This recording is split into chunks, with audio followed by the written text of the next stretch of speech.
What's up, guys? Hello. Welcome to Quirks, Ooh, episode Halloween. 11. Yeah, Happy Halloween. Happy Halloween. Today's topic is gun control, amidst all of the other topics. And I got wig hair in my mouth. Disgusting. Wig hair. So Disgusting. Is your wig real hair? Some wigs are made I think of real it actually is. I think it is actually made out of real hair. Wait, why do you have that wig? Well, you first. Like, what are you supposed to be for Halloween? Some fucking creature of some sort. I don't know. I just had 5 minutes to put on a costume, and I'm like, I'm going to draw some nose and little whisker marks and then put ears of hair on my head, and that's that. And when you came in dressed up, I was like, well, I got to have something. So I went and threw this wig on. Yeah, I was surprised you guys interested. I know that wig. That's very familiar. Yeah, this wig has a little bit of history. I used to live at Profi's house in San Francisco. And Profi does not live in the best neighborhood in San Francisco. He lives in Bayview, which is, if anyone knows about San Francisco, is a very dangerous side of town. But that's It's not how that bad anymore. But it's getting better. But at the time I lived there was a shooting at least once a week. Like it was pretty gnarly. Anyway, I used to live at his place, and I never had any problems with anybody until I was dating Naomi, and I had to pick her up from work late one night, but someone had parked behind our car, and we were literally blocked in. And I wasn't going to go knocking on doors or in that area because it was not the thing to do at midnight. And I called the city and had the car towed. So I got home. 2 hours later, someone comes knocking on the door. A group of people who were very angry that their car had been towed, and it basically over the next 2 weeks disintegrated into a dangerous situation. They slashed our tires. They were waiting for me outside pretty much every day. I couldn't leave. We had a fan club. It was bad, and it was just traumatizing for me to have to live like that every day. So I ended up moving out. But every time I want to go visit Profi in San Francisco, I have to put this on so that because I'm bald and no one recognizes me with hair. Mm-hmm. So I literally can just walk through the neighborhood like no one even recognizes me at all. I have to cover the tattoo. I do the tattoos You're like too. a celebrity. Yeah, it's kind of like Rockstar. It's Yeah. not quite, Secret. not quite Rockstar. People chasing you down the streets. But anyway, Throwing I their still have underwear this. at you. I still to this day after what You hasn't thought it lasted was big. rocks. It was just underwear. It's been 3 years, right? Since I has it been 3 years, 4 years since I lived there? It's been 2, 3. Yeah, but I still wear it. I still take every time I go visit San Francisco and I go to his house. I take the wig, and this is the wig that keeps me alive in Profi's neighborhood. I don't think you need it anymore, but I'm kind of excited to see you show up with the wig. Kind of adds a little. Your wife something. loves it. She laughs so hard every time I come to the door and she sees it. Anyway, I'm going to take it off. It's making my head itch. Yeah, you're wigging right. me out, man. Oh boy. Ooh. You were just waiting to say that. No, I just came up with it. Wow. On the fly. On the fly. On the fly. So Scott, we are so curious about your weekly So weigh-in. Why don't eager you to give us a little 215 still. breakdown? I right. was down to 209. This is before California. And then the fires. So we go on vacation. You probably eat a little shittier than you normally would. I wasn't working out. And then I got sick from all the smoke from the fires and all the places we were at in California. There was literally Anaheim was on fire. I got sick after being in Anaheim. And then I went to San Francisco and everything was smoky. So we came home, Naomi and I, and we were sick. And I've been I literally just got better from being sick for almost 2 weeks from the inhalation of all the smoke from California. So because of that, I haven't been to the gym and just been eating shitty at home. So I'm back up to 215 again after losing all that weight before. It's your trip. zen place. It's your balance. Maybe that's just my happy place. Maybe I just need to learn to be happy with being heavier in middle age. I mean, I'm not going to stop trying, but it's definitely a battle. It's a war. It's a war raging. Think of it this way: you're going to be a little warmer during the winter. Mm-hmm. And if the apocalypse comes, I'll live a little longer than most. Not if No you longer. can't run. Like super fast. I can run pretty fast. I'm strong. I'm just soft around the edges. I'm Just soft, soft around strong, the and edges. roll pretty fast. strong and agile, but cuddly, snuggly. I'm fluffy. Okay. Yeah, So exactly the terms that I would use as an advantage when the world comes to an end. exactly right. Well, yeah. Anyway, moving forward. All right, I Onward. think I got some news for you. The first of which is actually touching on what you were just referring to. It has to do with the North Bay fires. I don't know if you guys want to open up a link. It's just to a bunch Kev, of you want to bring this pictures. up? It should be just a bunch of pictures, but I think it kind of helps to show how crazy the whole thing was. As you were referring to, basically all of North Bay caught on fire. Napa and all the areas around Napa were on fire. Turn the picture off, Kev. There we go. Thanks. It started on a Sunday night when very strong winds started blowing over electrical poles. Go Edison once again.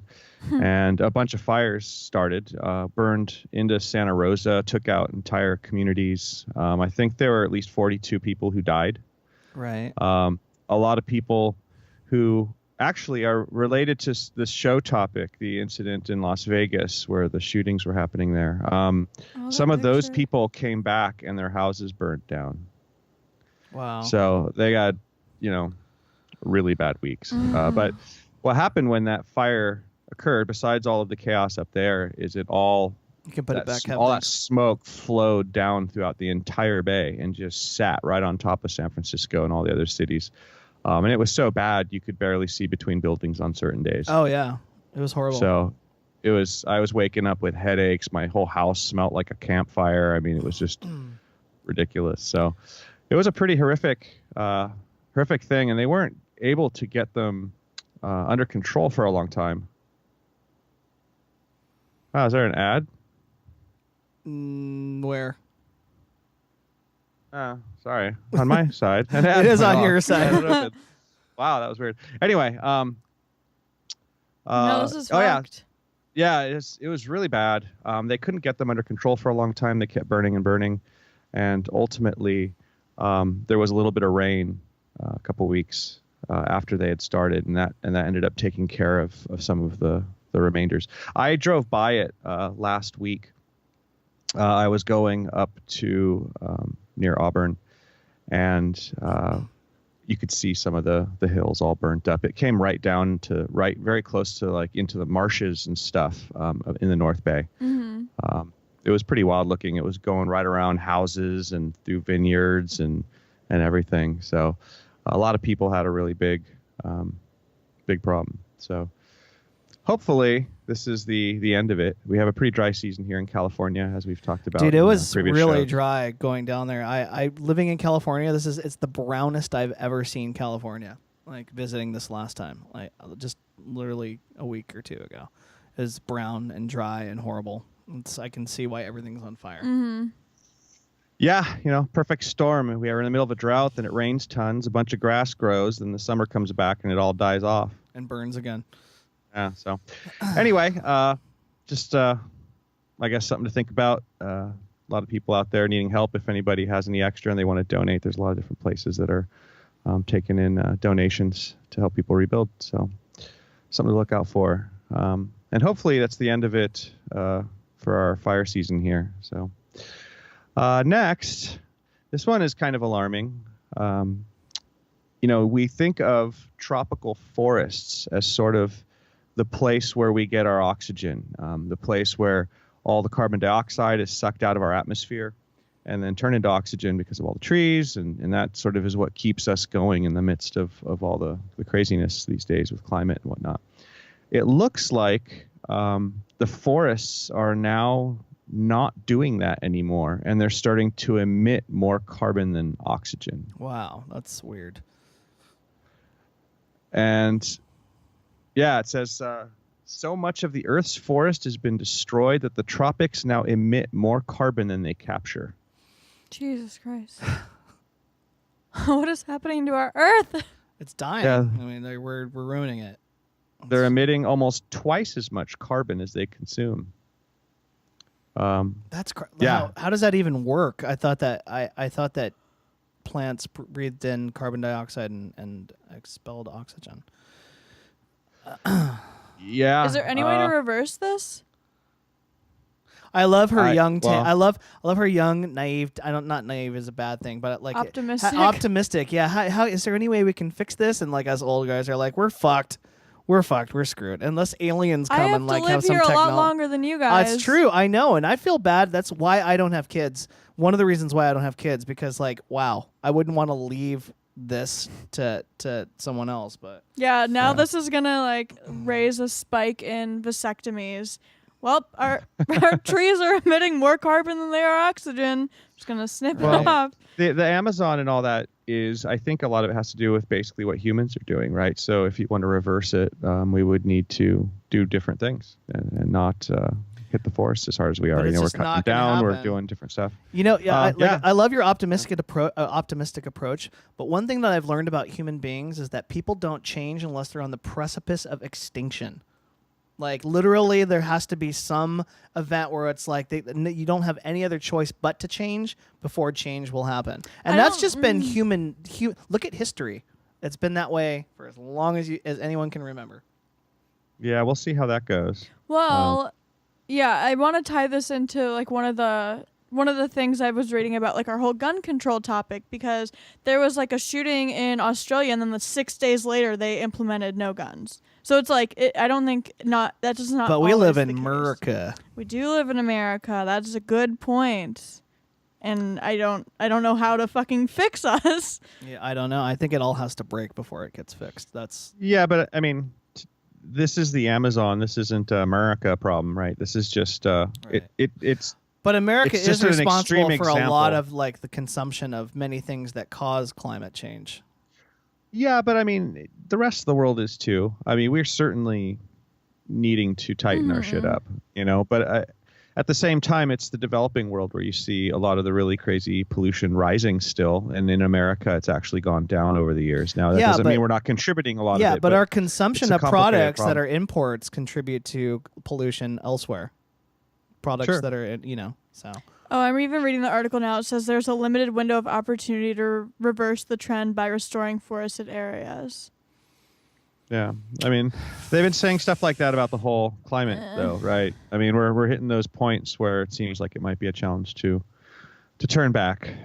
But anyway, that was my second news item. This shit doesn't fucking scare anyone, and it should be scaring people. Like, I don't understand why people are not more fucking pissed off Because it about doesn't this. affect their day-to-day life I know. yet. When you can't buy bread at the store because people can't grow crops because it's too hot in places that normally grow wheat, then it will start to be like, oh, wait a second, this is affecting Like, me we now. can't do this. Yeah, I can't make a sandwich that now makes sense. because I can't buy bread because we can't grow wheat in this section of the country. Like that's when it will start being real for people. So how do we make it in a way real for people? You don't. It has to look. The world has to come crashing down on people for them to change.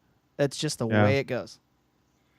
Yeah, well, we'll see how that goes. I mean, we talk about that kind of stuff a lot here, and we're just gonna have to keep doing that and hope that we can do the impact best people. you can with what you have to work with. Yeah, I got a little bit of a happier story for the next one. Thank God. There is a situation now, or there was an event where scientists have been able to reverse brain damage in a drowned U.S. toddler. Awesome. Wow. Using a combination of, I guess, some oxygen therapies. I don't want to delve in it too far. We got a lot to go through, but I thought this was a great story. There was a girl that had gotten brain damage. She had drowned in a swimming pool. She's a toddler. And as the article says at the top, using oxygen therapy, scientists were able to restore her ability to walk and talk just months after the accident. Wow. In which she spent 15 minutes submerged in a swimming pool and 2 hours where her heart did not beat on its own. Whoa. How the fuck did she live? Science. Yeah, because science. It's crazy. Right? So That's awesome. that'd be cool. A cool thing. Now, the next one that I have, I think is kind of interesting. It looks like some plants have memory. Oh. And I think that's a pretty fascinating idea. Oh no. Us vegans are gonna have to. I know, right? Yeah. It's never. No reconsider one's what we safe can from eat. like no one's safe. We're all always eating gotta- something. I always got to throw something fun for you in there. But it's an interesting study, though. There's a plant that when you mess with it in certain ways, its leaves curl up, and it's very predictable. It does this, and so they did this study where they were, I guess, dropping this plant in a way to where it would get caught and not get injured, right? And so they kept dropping it like 50 times or something, and at first it would always still freak out when it was being dropped because the stimuli was weird, and it would hit the bottom and its leaves would curl up, and eventually it stopped curling up. and stopped being affected by it. Like it had actually learned that this was not a danger to it. Wow. And decided to behave That's differently. cool. And that it almost implies some bizarre level of consciousness. Wow. Or So- or at least something that like like you said, it remembers. Yeah. So They so don't next they don't have brains. next time you're chewing on your dinner, On your veggie burger. remember Yeah. that Remember it's, that it remembers. it's witnessing on some level Cool. the entire episode. It is a pretty cool thing, though. It's a really weird plant, the way it responds. And if you guys want to dig into it later, it's called a mimosa. It's at pudica. nationalgeographic.com. So yeah, just Google "Can a plant remember?" National Geographic. Yeah. Awesome. Next one, another quick one. NASA has confirmed that the Earth has a new moon. What? We appear to have caught a small asteroid, and it is orbiting our planet, and is technically a moon, a little moon. Huh. Wait. Oh, this is the wrong. Put up the other. Oh wait. one. Was that okay? Did they wrong give it one. a name? Falling? Oh yeah, it's new. It's Moon. called. You skipped Falling Station. 2016. It's called Here we go. 2016 H03.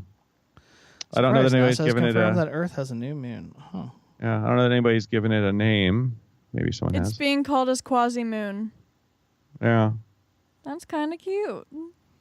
Yeah, we have a little friend that we picked up. Yeah. Just hanging that out, didn't coming hit- along that for didn't the hit ride. us. That didn't hit us, and Right. hopefully will not hit us later. So the last item that I have, and this is definitely part of what this show's about. Since we last met, there was a horrific incident that I'm sure everybody's kind of heard about now, Yeah.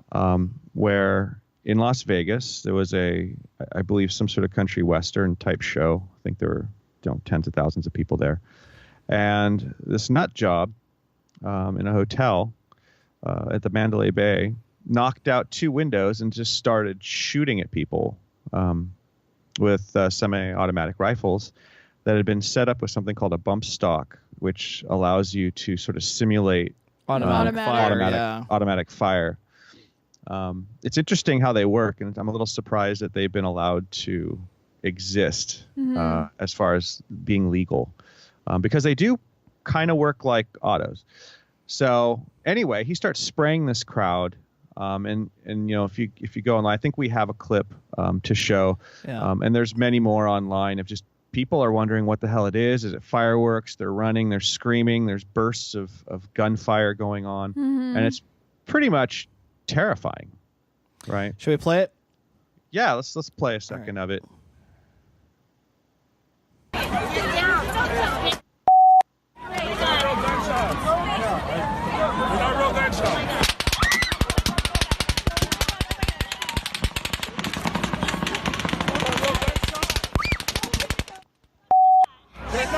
What is it?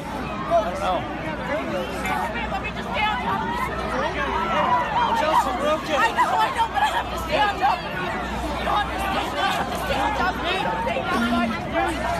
We're gonna get trampled if we don't go. We're gonna get trampled if we don't go. Let's go. We're gonna get trampled. Come on.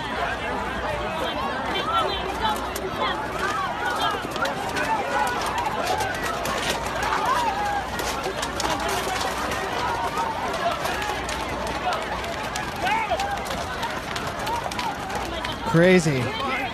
I didn't even see this one. I saw the one where I think one of country music performer was performing and someone was recording it on their phone, like a Snapchat or something, and then you like hear the gunshots and the singer's still singing because he doesn't know what it is. Because it sounds like firecrackers in the Right, distance. and yeah. then like he like just immediately stops singing and everyone just goes nuts. It's so crazy. to In see that it from a video, we different were just- perspective. In that video we were just watching, I don't know if we got to that point. I didn't hear it, It was but at there the was very actually end. someone.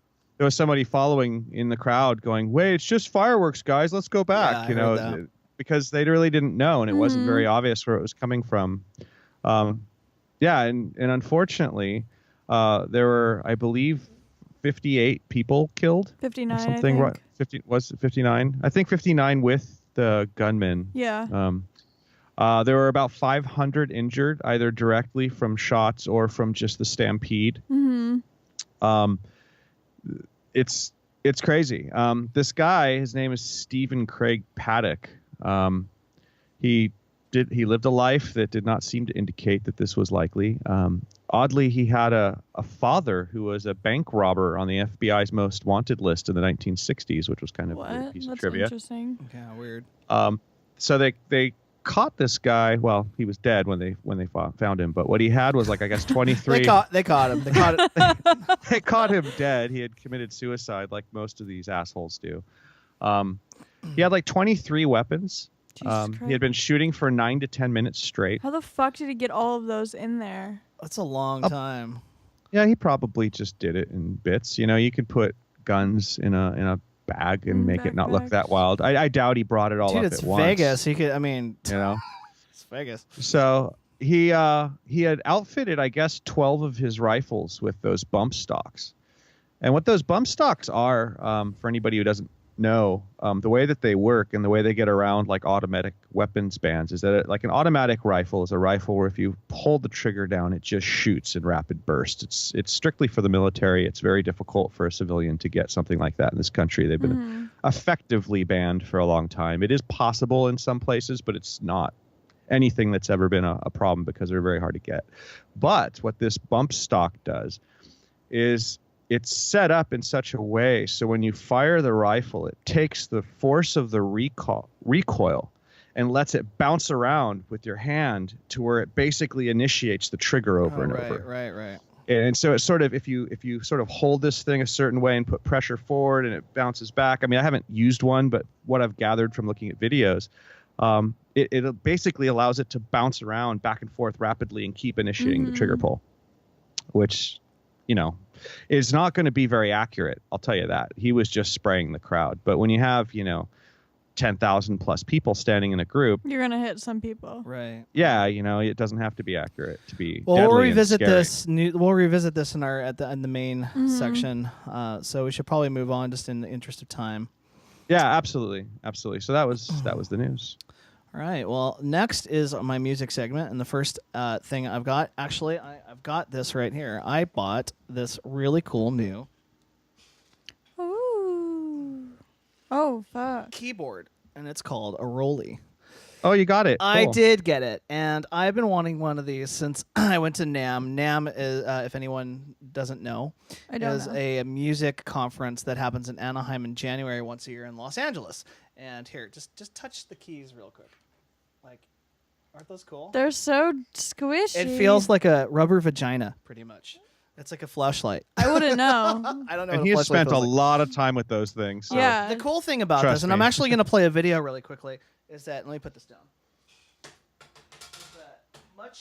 It plays notes just like a regular keyboard, but because of the nature of the keys and them being rubbery, the way that it's set up is that you put your finger on it and you can bend the note, like just by moving your finger left Kind and of right. like guitar strings. Yeah, exactly. Okay. So it's sort of a modern take on a piano, except it has like 5 dimensions of touch. It's pressure sensitive. It's got, you can move your fingers up and down, which controls another parameter. It's very cool. Yeah. It does a lot of cool stuff. And I'm It's actually just gonna, like a woman.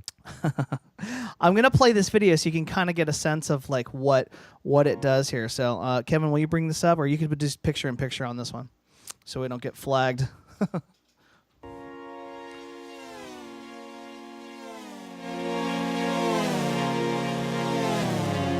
That's fucking cool. Right?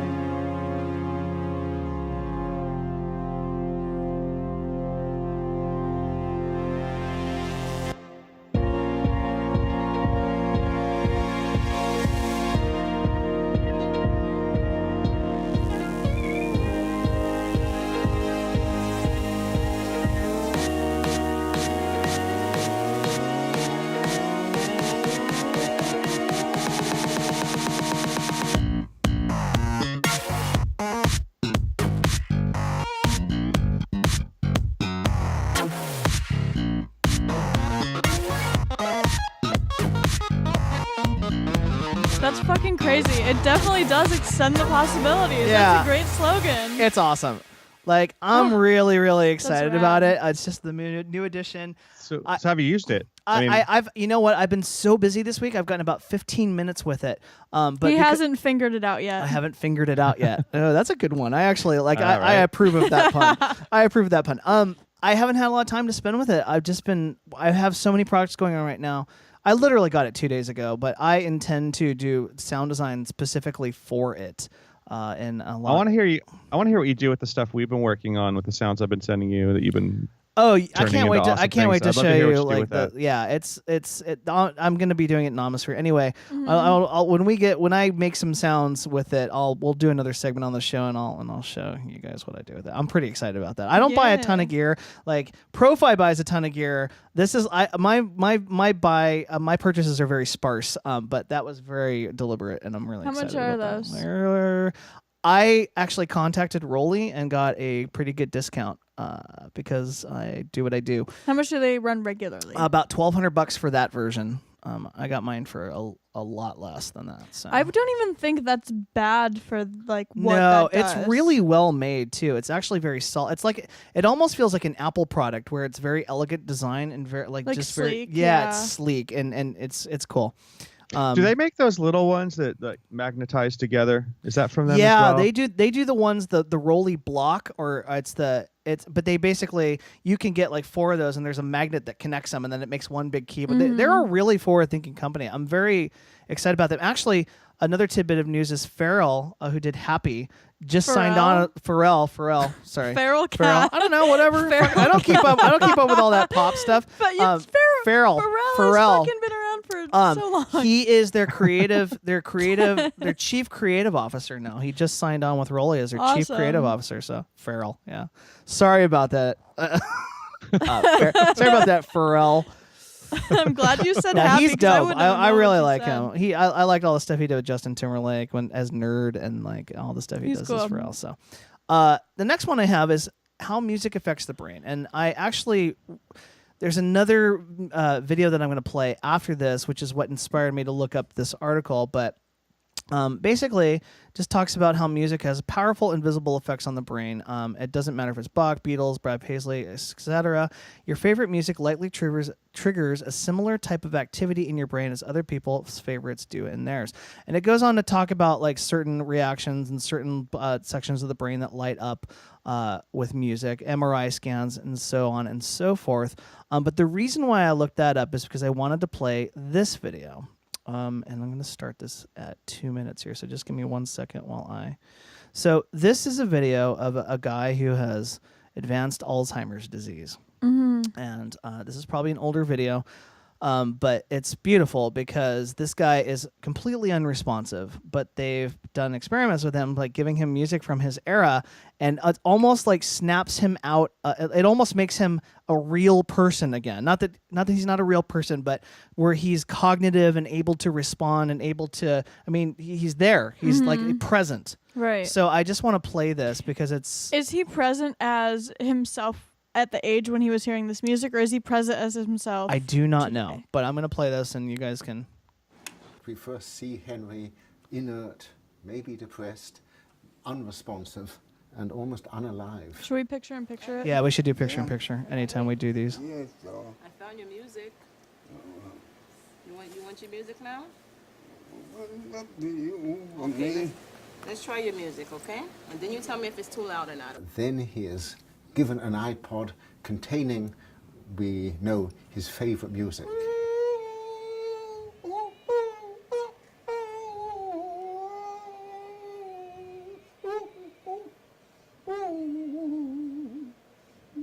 And immediately he lights up. He's not His the face next assumes Etta James, expression, but his this is eyes beautiful. open No, wide. this makes me like tear up a little starts bit, not gonna lie.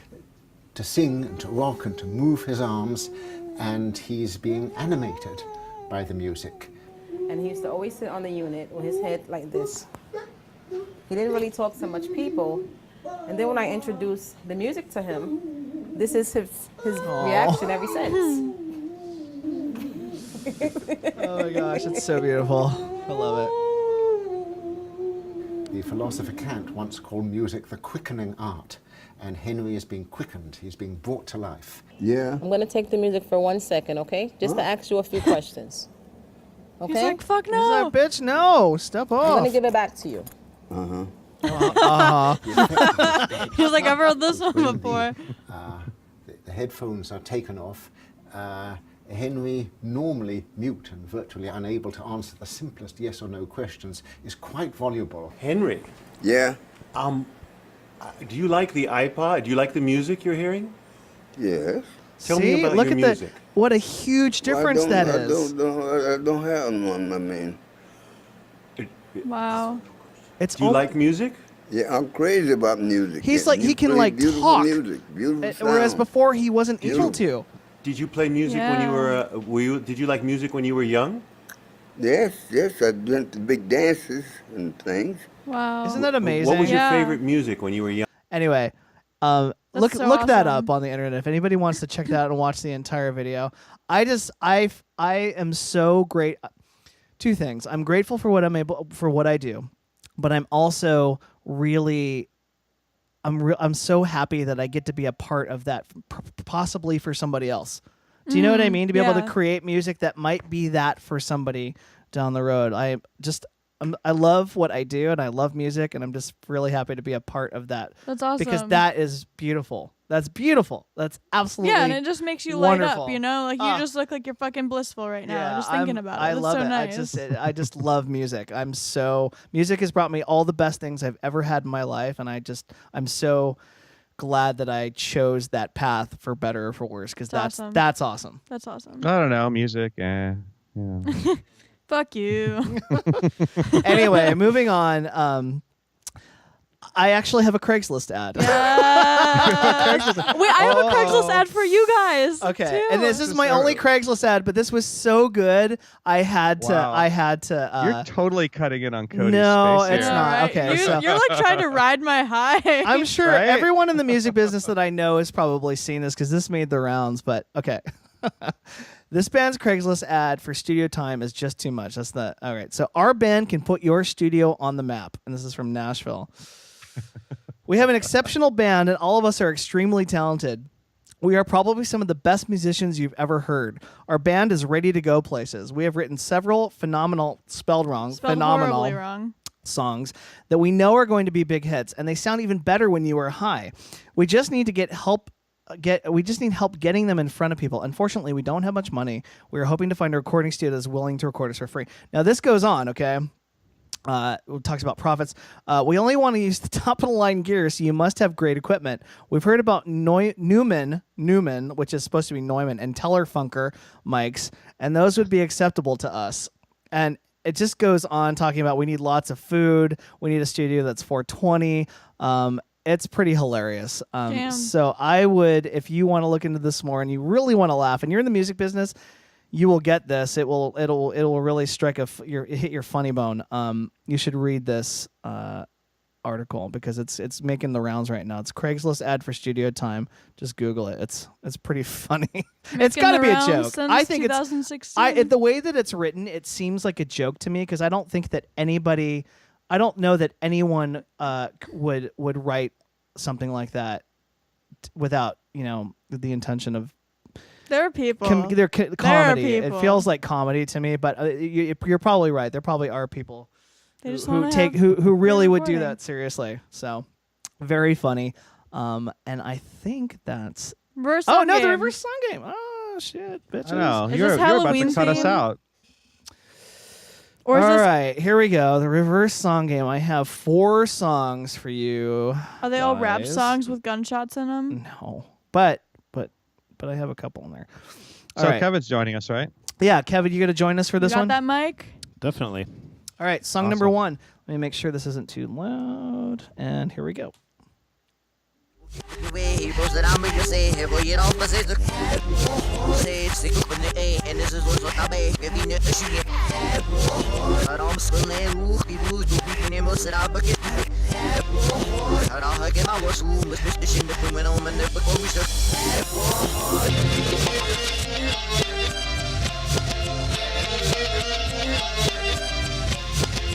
Kendrick Lamar? I don't know. Does anybody have an inkling? How about a hint? I know this song. It's a couple of brothers. It's That's your hint. That's a pretty good hint. That's a couple of brothers. Chemical Brothers? Yes. Yes. It's, yeah, I've heard this song a bunch of times. I don't know the name though. That's pretty good. Chemical Brothers. It's Galvanized by Chemical Brothers. Yeah. They have so many great songs. All right. I haven't heard that in a while. It took me a second. Yeah. It's from a little while ago. I try to mix it up, some old, some new. All right, here's song number 2.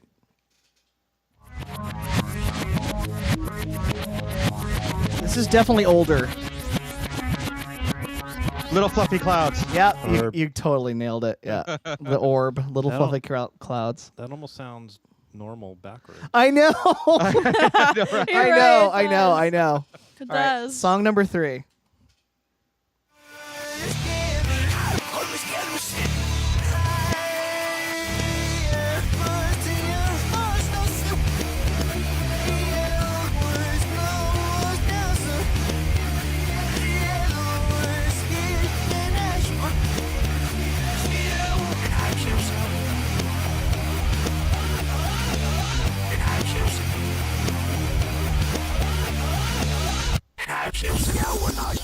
Oh wait. That's I know. It's what's his that last little bit. Yeah, your hero. Yeah, my hero. Shit. Why am I blanking on it? Come on, you know. I know exactly what this is. I've seen this video. You sent this to me a couple times. Yeah, it's Cell Dweller. Yeah, Cell Dweller. Switchback. It was the Totally. song that like literally launched his entire like career as we know it today, like Switchback. Yeah, there was a couple times you sent me the song. You're like, dude, you gotta check this out. Oh my god. I haven't heard any of these songs. Yeah, but you know what? You usually win these fucking things. So like I don't feel so bad because like you always rock it. Like, you know, it's time that you That's true. Yeah. You're It's always okay. I don't feel bad God about damn it. it. I just haven't heard these you're songs. always that you always win. So moving on. Here we go. Yeah, Cell Dweller. Yeah.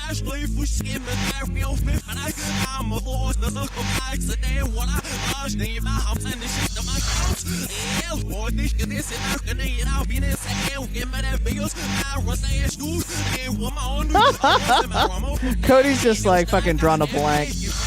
I've never heard this song. The beat sounds cool backwards though. It does, yeah.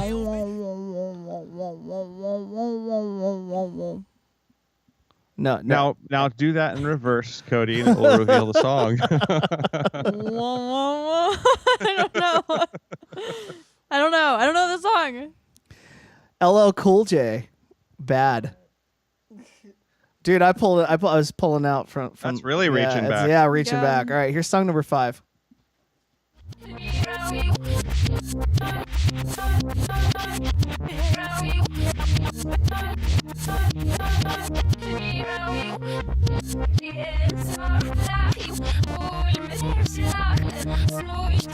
It's not this, but it sounds exactly like Severed Heads. Severed When Heads? it's frontwards. Yeah. One of the greatest electronic bands ever. Anyone? That sounded like Severed Heads frontwards.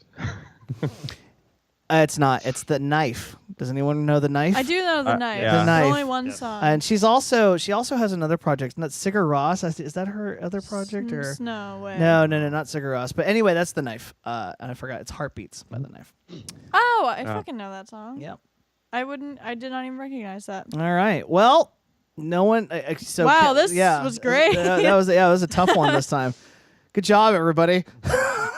Hey, I at least called out the Chemical Brothers. Yeah, right? After I give you the You got biggest hint, fluffy little clouds on the You did nail. get And I fluffy got little little clouds. fluff- Pretty yeah, quick, little fluffy clouds. Come on. No, it was good. God, All right. the amount of drugs I'd listened to that song too back in the day, I Oh, could have God. heard that song in any direction and I would have been able to pick it out. It's like a That's permanent true. imprint on my brain. at that All right. point. Next up, we've got Cody's Craigslist ads. I always love this section. Craigslist. Okay, so the first one, you're gonna have to like copy and paste the link and then put it and open it. Okay. But so this is just I don't know if did you guys grow up going to Chuck E. Cheese? Like Oh, I love Yes. fucking Chuck E. Cheese. Yes. man. okay, Yes. put this shit up. Okay. Okay, so this dude is selling like the band It's huge. No way. Wait, go through the pictures. Holy crap, that's cool. He's Hold selling on. the Showbiz Pizza animatronic band with the stage. Dude, that's kind of cool. Right. Isn't that nuts? That's kind of cool. Dude, if you had a big enough house, what a cool, like if you had a party house, oh my gosh, that'd be amazing. Look at the paneling on the basement walls. Like, do you see the weird, like, fake wood paneling on the walls? Wait, hold on. Go Wait. to a big Oh, picture wow. of it. That's awesome. Like, that looks like the basement that this would be in. Oh, like, okay. You know what I'm talking yeah, about? Yeah, like that wood Like paneling. that creepy ass. My like, uncle used to old- have that paneling in his house. So Right. yes. The tapes kinda are dated funny. 1985. This is awesome. This is a There's- good find. There's actually synchronicity between what you just pulled up and what we were just talking about in the section before. Because right after high school, my buddy Aaron and I, we had this thing that we would do where we would drive to Chuck E. Cheese and we would drop 3 or 4 hits of liquid, and we would go to this. We'd go to this one video game that they had there where you could race each other, and then we would put in like $150 so no kids could cut in line, and we would sit there tripping out for like 5 or 6 hours just racing this game against each other. That's a lot of And money then- just to Yeah, that seems like It a lot was. of quarters. This was a lot of fun. And then when we were done, we would hop in his car and we would put in the Severed Heads cassette and listen to Severed Heads the whole way home. Wow. Oh. So that was Okay. total time. Dude, all I know, like I mean, it's a little gaudy just in terms of like adding this to your like typical home decor. However, if I had a house, you wouldn't put this up? Nah. But if I had a house big enough with a basement and I had like sort of a party room downstairs where like That would be you know, it'd be funny. like DJ decks and like kind of like, you know, rave lights and shit, I would, and I had the money for this, I would totally put this in It there. doesn't even say how much it's selling it for, which I That's wish it kind of a did. shame. Yeah. You know what? You'd have to put it in there, but you'd have to put it in there behind some curtains, so you get everybody in there partying and everyone's kind of Totally. high And then and you- wasted. Yeah. And suddenly you pull the curtain. Dude, oh my god. Right? That would And be everybody would freak out. amazing. Amazing. That would be amazing. Oh, that's yeah. I would want to listen to the tapes. I Yes. bet if we look on YouTube, we can find a performance of this by of this what it- particular by this yeah. particular Showbiz Pizza animatronic band. I find it fascinating that it's all like tape controlled. I Yeah. mean, it's like there's look at that like circuitry that goes along This with shows the us tape. best of Craigslist. Okay, where is this? That's amazing. We need to contact this person.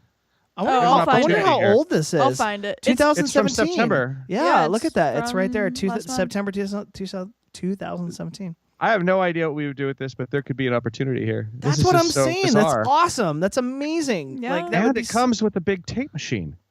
Right? well, that's what the music's on. I'm guessing. No, I know, but that's worth money right there. Yeah. Anyway, that's pretty cool. Right. Moving on. First, okay, Very good second find. one. So this is like a searching for another person.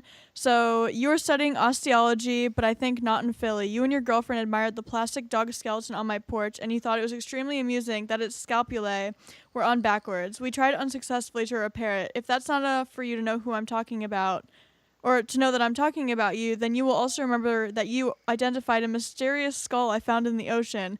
I forget now what kind of fish it's from, so please tell me again what it is, though that is not why I'm trying to find you. You may recall I mentioned a dead groundhog I buried last summer, and that I was hoping to put its skeleton together somehow, and I believe you two wanted to help. I think I might see if it's sufficiently decomposed now to do this project. If you're still interested, please get in touch. Just to be clear, this is a platonic request for help to reassemble the skeleton of a dead groundhog. Wow. That really sums it up, right? This is a platonic request for help Right. to reassemble the skeleton. That's pretty weird. Good finds today, Cody. I like that. Okay, next. It's very Halloween in a way. Yeah. Kind of. Yeah, I guess. well I guess I themed, tried you know? to stay on theme. So this one I found while searching through Seattle's Craigslist, and it was just a selfie of this woman asking for someone, "Can you be me?" And I'm thinking like, "Can you spell?" But she's like, "I'm looking for someone that can play the part of me. Must be drug free for the past 90 days at least." She probably wants someone to go take a drug test for her. Oh, maybe. Yeah, that's good. And yeah, she'll pay you that's- $200 I to do didn't think it. about that. Can you be Yeah, I me? mean- And she's probably And trying to be P. like she's probably trying to be low key about it. Can you be me for this drug test, but not without saying it. Right. yeah. But like, yeah. Nope. No thanks, Nope. girl. Altered The next one is for you guys. Uh-oh. Which, I mean, I would do this too. But What the hell? Wow, it's tiny. so they're looking for someone to, or they're interested in altered states of consciousness to write and research articles for us. We use legal methods to allow people to have non-ordinary states of consciousness for euphoria and achieving peak performance. I thought when I first... Performance. Right. This I thought... is pretty ambiguous, though, I think. Any Euphoria study would and I would think would performance. just give a little bit more information as to like what it would entail. I don't know. Seems a Porn maybe little altered states of consciousness. Probably not. for I don't you know. for I would say euphoria and achieving drugs. peak performance. I don't know. I would say drugs. Yeah, that's weird. I don't know that I'd call. Well, it that says one. legal methods. I mean, are they thinking Right, but I mean, you know, can't research the government, chemicals or I mean, the government legally does studies on drugs, and they do. you know what Yeah, I'm but saying? even like Yeah, when they but- do studies on drugs, there's a lot of information because you've got to give people the information to let them know what they're getting into. That just seems like someone who's I don't know doing an experiment that. yeah. You know what I don't think mean? the government's Right. using Craigslist. That doesn't with sound an like a ad Rick this. Straussman like kind of like level study. You Do you never know. know. What I mean? You never know. Maybe So, they're a sample well, maybe group. you should respond. I will. I will respond and follow up. Let's just move on to the next ones. These ones are photos. So the next one is golf/porn buddy Zellwood area. This is from it's from Orlando, Florida, I think. So golf isn't a must, just an easy way to meet up and share some porn and maybe wife panties. Into sharing wife pics, pretty much any type of porn, and just be real and able to meet. Professional white male here, very, very discreet and able to get pics and panties for pleasure. Wow. Age 45. Wow. Oh, people. People. And then the next one is fetish for sanitary waste and used nappies. Which would be like tampons and pads and stuff. Every time I go shopping at local shopping center toilets, I dream of taking all the overflowing bags of sanitary waste home with me. Now I just take the overflowing sanitary bags in unisex toilets, as with over 50 cubicles in ladies' toilets, as it takes ages to bag them up. Maybe if there are overflowing sanitary bins around the UK that people think should be emptied, then bag them up and send them to me. Oh my god. Places like shopping center toilets, supermarket toilets, and baby changing rooms, schools, colleges, universities, and many other places have overflowing sanitary bins and nappy bins that could be bagged up and sent to me. What How the fuck? Imagine working in the post office that is sorting this.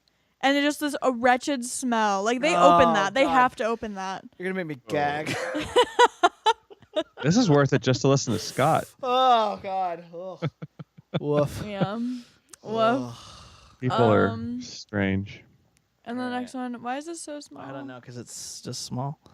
I don't even know if I yeah, can read I can't this. even read it because the resolution of the picture that you Okay, sent I'm is too gonna small. find it right quick. Okay. I'm gonna find it really Well, hurry, quickly. hurry up. I can.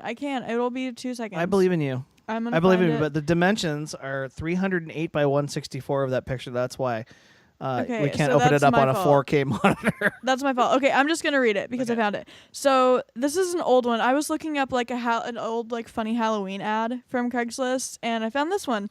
So need an amputee to complete my Halloween costume. So this might seem strange and really offensive to some, but hopefully someone will reply.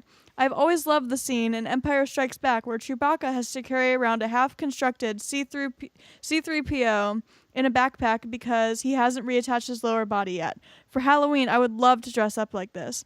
I am big enough and strong enough to both pull off the Chewbacca look and to carry around a lot of weight for the night. So basically, I'm looking for a double amputee, someone missing both legs, preferably at the hip, to accompany me as C-3PO for the evening. We should meet ahead of time so we can work out the backpack harness system. There are a few parties I want to hit, and I think will be the hit of any event we attend. Is anyone up for this? That's ambitious. I mean, that's fun. That's I think it's that's funny. pretty cool. That's pretty funny. That's yeah. a clever costume. I think it would win. That would be really bizarre to run into that guy at a party. Totally. Oh yeah. Oh yeah. That's awesome. Wow. But yeah, that's my Craigslist ad. That was a good lot. I like that. It was I think very you good. should respond to him too, because I want to find out if he was successful. That was from 2009. So yeah, I'll bummer. email him and be like, hey, did you ever get that? If there are pictures of that, we need to put them on the show. Yeah. Oh, that- yeah. Yeah, that'd be great. Oh yeah. Well, moving on to our main topic, gun control. no. Oh, no. We're not on our main topic. Sorry, I'm just looking at the spreadsheet. But I will was warm you up incorrect. for our main topic. Okay, do it. Because now we're on to What the Fact. This is where I give everyone multiple choice questions or true and false questions.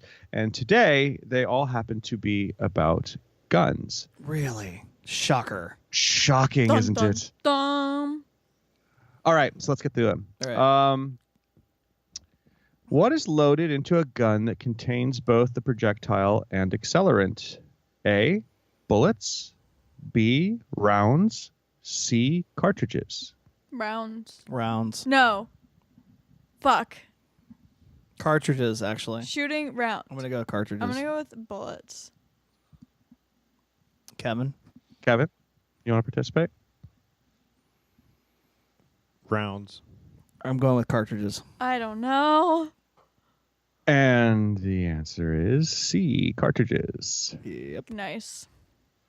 Good job. Next one. Where is the cartridge generally loaded into? A, a clip. B, a magazine. C, a tube. A magazine. Cartridge magazine. I'll go. So a clip, a magazine, or a tube? I don't know the anatomy of a gun. Clip. I don't know. I'll go with clip. And Scott, what you were at? Magazine. Magazine. Magazine. All right. Okay. Once again, B, it's magazine. Scott is in the lead. I wanted to do this too, just to kind of warm things up, because everybody has really different ideas about what guns are. So I thought it'd be a good level set to kind of go through some of this stuff. Smart. The next one. Rifles are involved in what percentage of gun crimes in America? I should say gun homicides. Are we talking about semi-automatic, automatic, or just regular rifles? Or I am talking about rifles as an entire category. Okay. Okay. A, about 3% of all gun deaths. B, about 15%, or C, about 50%. I'm gonna go with B. I'll go with A. I'll go with 3%. B. And the answer is A, 3%. Oh wow. I just read something about how like pistols were 90%, so I know rifles probably couldn't account for a lot. Yeah, pistols are like, I guess, almost 97% then. Wow, So yeah. Right. Rifles are an absolutely tiny part of any of the gun crime, or at least any of the gun death for sure in America. And when you look at how that includes every type of rifle and everything. So anyway, it's an interesting part of the bigger discussion because it's the one thing that we tend to focus on a lot when we want to enact controls, when we talk about guns in the news after incidences like Las Vegas and whatnot. Right. The next one, is an AR-15 an assault rifle? Yes. Yes or no? Yes. No. AR-15. Assault. I think AR would stand for assault rifle. Right. But I'll go with yes. The answer is no. Fuck. An assault rifle is a military weapon that allows for automatic operation. What does AR stand for? An Armalite rifle. It's the manufacturer who made it. An AR-15, which is the gun you usually hear about in the news, is not a military assault rifle. The next question, is the AR-15 an assault weapon? Yes. Yes. I think that's Kevin? a trick question. Give me your answer. Maybe. I'll go with no then if we're doing this. Oh, now you're just playing. It depends how it's been modified. I'm not doing anything tricky like Is that. it an assault weapon? Yes, it's meant it to can be a be straightforward used. question. It can be used as a weapon for assault. Then yes. I mean assault weapon in the sense where people refer to it as a category. Kev, you got to get right up on No. that mic when you talk, by the way. No. Okay. So the answers were Yes and no. Yes. Yeah, I and say no. yes. I say yes. Okay. No. Fuck. There's actually no such thing as an assault weapon as a category. You It's just a said you made-up- weren't tricking us. I'm not, because it is, and this is the B part of it, is it is a made-up term that has been used to describe rifles that look like military rifles, but it doesn't have, those rifles are not, that is not an official designation of any sort of a rifle. Right. So what people throw around as the term assault weapon all the time in the news doesn't actually mean anything other than it looks scary Scare and like a tactic. military gun, but Right. it doesn't mean anything fundamental about the rifle other than the way it looks. Gotcha. That's okay. good information. Yeah, and it's one of the things that clouds this whole discussion a lot, which is why I wanted to throw that in there. The next one. Of the roughly 30,000 gun deaths a year in the USA, what percentage is suicide? A, about 1/3, which is 10,000. B, about 2/3, which is 20,000.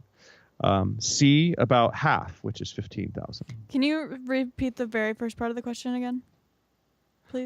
Sure. And I guess I didn't actually put the answers in percentages. I'm sure you can, in your head, know what the percentages are. But of the roughly 30,000 gun deaths a year in the United States, what percentage are suicide? So I guess the first one would be about 33%. The second would be about 67%. And the gonna say third B. one would be 50%. I'm gonna go with B. So 2/3 of gun Yeah. deaths. Yeah. Out of the third, I'll go with B. I have a feeling it's more than A, but out of a faith for humanity, I'm going to go with A. It's B. To be specific, one of the, we get numbers in certain batches over years. I don't always see them for every year, but a common year that they were actually calculating all these percentages in 2012, it was 67% of the gun deaths that year. So the overwhelming majority of all deaths by firearms in the United States, and they use, and this is an interesting thing too, in the media, they will constantly talk about around 30,000 deaths a year. 67% of them are suicide. So they have nothing to do with people doing a violent act to someone else. Right. Just something to keep in mind. Yeah, sure.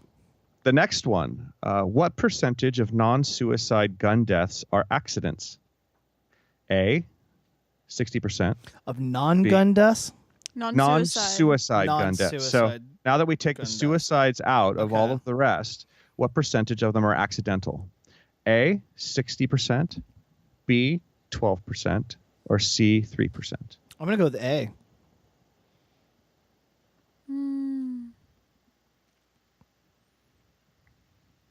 Kevin, what do you think? I don't know what I think. I'll go with A too. Are accidental. No. I'll go with B. B, 12%. All right. The answer is C, 3%. Oh, Small. So a very, very small amount of gun deaths a year so are the majority of them accidental. are intentional. Intentional. well, the majority, yeah, if you include suicide. Right. But of the non-suicide, yeah, they would not be accidents. True. Right. Okay. The next one, between 65 to 80% of all gun deaths are related to A, gangs, B, mass shootings, or C, police violence. I'm gonna go with C. I'm going to go with C too. I'll go with A just because it's not C. Right. It's A. Oh. Hey. What was A again? What was A? Yeah. Gangs. Gang. So Gangs. according to the Center for Disease Control, the CDC, between 2010 and 2011, this is where the statistic comes from, 80% were gang related. So if you take the 30,000 gun deaths a year in America, and you take out almost 70% of them for suicide, and you have a little over 30% left. You take out 3% from that, you've got 27% left. 80% of that is all gangs or gang-related inner-city type violence, right? Okay. So suddenly, it's kind of interesting, I think. Suddenly, it kind of illustrates that what we hear in the media and what the actual gun numbers are is a little different, because it's made to sound like something much bigger maybe than what it is in some ways. This last one kind of goes into that. Gun control efforts are likely to directly impact how many deaths a year. A, 10,000, B, 2,200, or C, 8,600. Wait, gun control impacts are most likely to... Gun control efforts are likely to directly impact how many, I should say, murders. I don't know how they would really... I don't know how you could estimate that. I'm going to guess that that this estimate though is minimal. B. I'm going to go with B. But that does. I don't know how you would model that and guess what efforts would be. But I'm going to guess it's B. What were the options again? A, 10,000, B, 2,200, or C, 8,600. Yeah, I'm gonna say it's low, like really low. Yeah. Same here. So you're all going to go with B? Yep. Yeah, because I think you're also now knowing like what side of the argument you are on in some of these things. I agree. That's where I'm coming from too. Yeah, I think that you would put this as a point to make like that gun control efforts make a really fucking low impact. So if we're correct, then Profi is totally predictable. Right. So is it... Oh, in this, I'm totally predictable. It's B. Yeah, right. That's what I thought. But the thing was, I thought about B. B. I mean, it would be impossible to escape B, because numerically, if you take down all the numbers, you end up with about 2,200 that's left over after suicides and gangs are removed from the numbers. And so, the thing about it that's interesting, and it's not that I'm really standing on a particular side other than what the actual statistics are, and this is something that I kind of got really into through lots of gun debates with people, and I tend to be very liberal. I have a certain core of friends who are very conservative, and with the gun thing, I'm not so typically liberal, because the more I've looked into it, the more I've realized it's a little more complicated than the way that it's presented, and this is one of those things. Out of hundreds of millions of people that live in this country, like 250 million or 300 or something like that. 320 something. Yeah. Right? 2,200 roughly are left over that would actually be impacted by gun control efforts, because gangs are getting them either way. They're already involved with criminal activity, so you're not going to be legislating that problem away, right? Suicides, people, I guess maybe you could impact it as far as what weapon they choose, but the United States is not leading the world in suicide, so the weapon of choice doesn't really make a difference. The suicide rate in Japan, where you can't get guns, is, let's say, twice the United States suicide rate. Our suicide rate's about the same as Great Britain, Canada, Denmark, Switzerland, Iceland, well below France, Greenland, and places like that. So you couldn't really say that access to guns has made our suicide rate particularly high, right? So the only kind of group of people left who would actually be impacted by strong regulation is a very, very low number. And I think that it's worth keeping that in mind when digging into this issue, and this sort of segues into the bigger issue of tonight, guns and gun control, and kind of what we're all thinking in response to what was a horrific event in Las Vegas, right? What can we do as a society to address this kind of thing? And are the attempts to regulate guns that we talk about regularly after these events happen, are they reasonable? And are they emotional reactions, or are they sensible things that would tangibly change something for the better? And that's the thing that stumps me. Well, you have to look. Think I think the first thing that you have to look at are countries that have gun control laws in place, like the UK, and I think you mentioned Australia. Are their rates lower because they've implemented gun control? Does anyone have any statistics on? Yeah, I do. On that? Yeah. It's argued, it's debated, but there are statistics in Australia that are regularly used in the debate here. I don't know, Cody, would you like to? You had some information there. Pull up my link, so just continue talking, and then I can pop in with my information. I'm on the fence on gun control because there's two things. One, I think that our government is not to be trusted, and I understand I mean, I'm going to sound super right wing, but I think that the right to bear arms in case of a tyrannical government, I think is a pretty reasonable argument, because the government does things that are untrustworthy all the time. So taking that away basically puts us at risk of being completely overrun and susceptible to control. So I think that in that regard, being able to fight back is a good thing. But at the same time, I don't think that people should have access. Okay, let me make sure I phrase this the right way. I don't think that guns are the problem. I think that people are the problem. And I think that, like a driver's license, you should have to go in every couple of years and take a test whatever that is, a mental assessment, or just whatever. I mean, you have to go into so if you want a driver's license, you have to go in every few years. You have to take an eye test. You're reassessed every so often. I think that there needs to be stricter assessments made for people, and I think it has to be a regular thing. Or if you want to keep your gun license, you have to go in and retake your test to make sure that you're, able to own a gun. I think that's not an entirely unsensible way to look at it, but I think that there is something fundamentally different with what we have in this country that I'll ask you a question in response, and this is where I think things get interesting with this topic. Would you say that you should have to go through those same things to exercise your freedom of speech? What? My freedom, my licensing, testing, verification that you're freedom using of it speech correctly. isn't going to kill anybody. But and this is kind of where I'm going with it, and I know they're different in that respect. In our country, for better or for worse, it is the Second Amendment, is the constitutionally protected right. Excuse me. The way the Bill of Rights was written was not to create rights, but it was to establish rights that were already considered so sacred that the government was forbidden from intruding on them. Now, clearly that is not completely panned out in some ways, and you could probably pick things apart with a lot of the rights we have.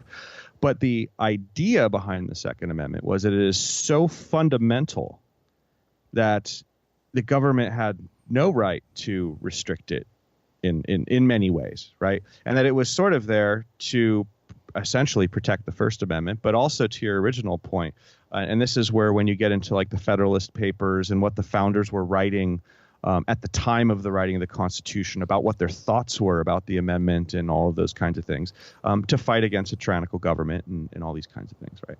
So the problem that we have, I think, is that, well, what you say makes sense, right? We don't want to give guns to crazy people. We don't want to give guns to people who might do stupid things. If we bring them in and we verify them and we license them, then we can protect ourselves.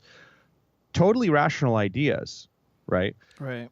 But it's a constitutionally, fundamentally protected right, and you can't restrict rights like that. It's not like getting a license. To that. It's not a driver's license. A driver's license is not a fundamentally constitutional. The Bible was written in a particular time where its laws were appropriate for the era in which it was written. Right? Yeah. Well, perhaps. I mean, let's.